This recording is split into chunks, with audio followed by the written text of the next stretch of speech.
Alors maintenant qu'on a démonté le boîtier d'admission qui était ici, là, à la place de ce linge, euh, maintenant ce qu'on va faire, c'est qu'on va s'occuper de la rampe d'injecteur. Donc là mon but c'est d'enlever les injecteurs et du coup il va falloir que j'enlève cette rampe là. Hop là, que j'éclaire avec la lampe. Donc alors pour s'y faire il y a deux, euh, deux clés Allen, enfin deux vis Allen, une ici et l'autre qui se trouve là, qu'on va enlever.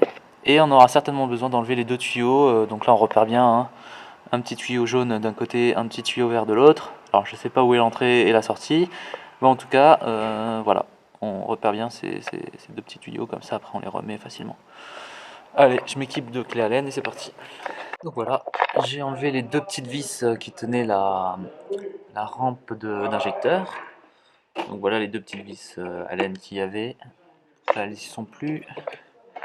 Hop, et normalement c'était les deux seules vis qui tenaient la rampe. Donc on va pouvoir commencer à voir si elle bouge. Voilà, donc déjà avec une main, on peut voir qu'elle bouge assez bien. Alors pour rappel, j'ai mis ce tissu là pour faire en sorte qu'il n'y ait aucune pièce qui tombe dans la partie moteur, hein, parce que là c'est directement relié au moteur. Et donc on peut se rendre compte que là, la rampe bouge assez bien. Donc maintenant on va voir s'il n'y a pas de câble qui peut bloquer sa sortie. Donc on la bouge et voilà. On a la rampe qui sort assez facilement, hein. Alors je sais pas si de mon côté c'était assez facile parce qu'il y a un problème particulier, mais en tout cas voilà, tous les injecteurs sont sortis et je vais pouvoir procéder à leur changement progressivement. Donc j'ai juste ces petits câbles là qui sont rattachés et les différentes alimentations qui sont encore dessus. En quel cas c'est que des petits clips à enlever. Mais voilà, la rampe est bien détachée. Alors, maintenant ce que je vais faire, je vais débrancher les câbles qui m'embêtent. Alors voilà, je note bien le jaune qui est à l'extrémité. Donc là, il faut appuyer sur la partie jaune et tirer après.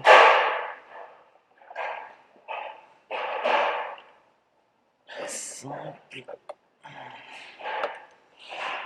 Donc surtout ne rien faire tomber dans cette partie-là. C'est directement les pistons, hein. Donc on fait gaffe. Aucune petite crasse ou quoi que ce soit qui doit tomber. Et voilà. Donc j'ai pu enlever les deux petits câbles. Hop. Je sais pas si on les voit bien là.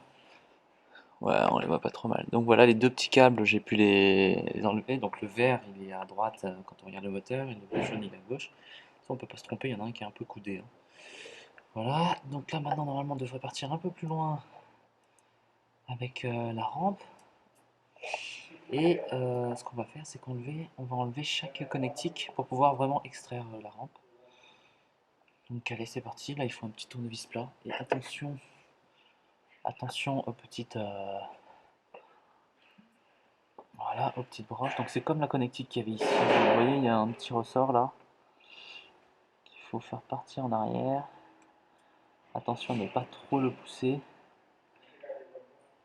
Et à partir du moment où il recule,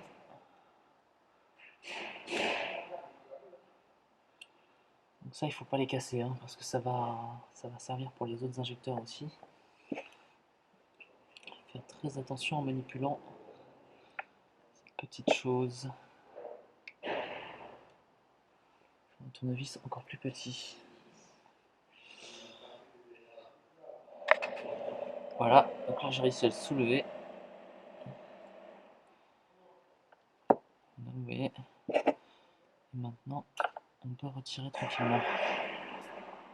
Là, on replace bien le système pour pas le perdre.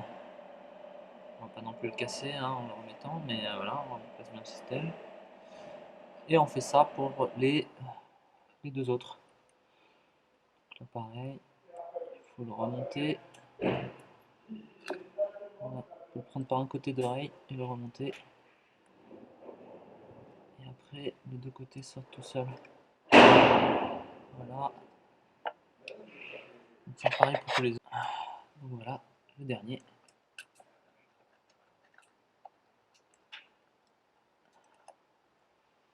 Et maintenant, j'ai la rampe d'injecteur. Voilà, que j'ai pu enlever.